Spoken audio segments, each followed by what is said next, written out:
अपने हाथों लिखती थी निशु देशवाल ने अपना अंत। पहले ही जानता था जो काम वो कर रहा है उसमें कितना खतरा है।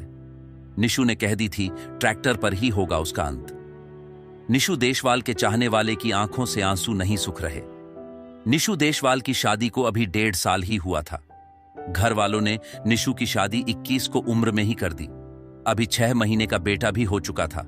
निशु अपनी जिम्मेदारी को भी बखूबी समझता था। निशु देशवाल ने अपने एक ब्लॉग में कहा भी था कि अब उसे ट्रैक्टर से स्टंट करते वक्त डर लगने लगा है। निशु ने कहा कि पहले वो स्टंट में अपना 200% देता था, लेकिन अब 100 भी नहीं दे पाता। निशु का कहना था कि अब उस पर एक परिवार की जिम्मेदारी है। निशु देशवाल ने यह भी कहा कि उसे ट्रैक्टर से बहुत प्यार है। अगर कभी उसकी मौत आए तो ट्रैक्टर पर ही आए, तो उसे वो मौत भी हंसते हंसते कबूल होगी। लेकिन निशु की मौत से उसके परिवार टूट गया है। निशु को पत्नी को कल से होश भी नहीं आया है। बेटे को आंखों में पिता के लिए इंतजार अब भी दिख रहा है, लेकिन उस मासूम को कौन समझाए कि अब उसके पापा लौट कर नहीं आने वाले। जिस ट्रैक्टर पर निशु देशवाल को खुद से भी ज्यादा भरोसा था, वही निशु के लिए मौत का कारण बना। घर बड़े भाई से कहकर निकला था कि आज कुछ बड़ा धमाल करने वाला हूं, लेकिन किसी को शंका नहीं थी कि आज निशु का आखिरी दिन है। निशु परिवार में सबसे छोटा था।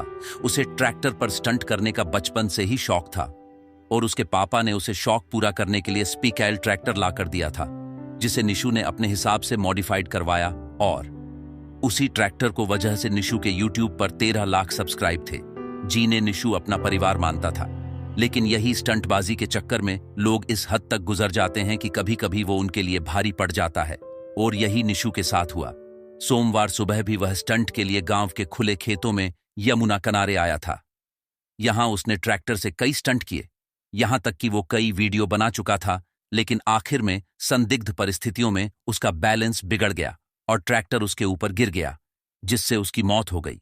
वीडियो को ज्यादा से ज्यादा शेयर करें ताकि और भी इससे भी एक सबक ले सके।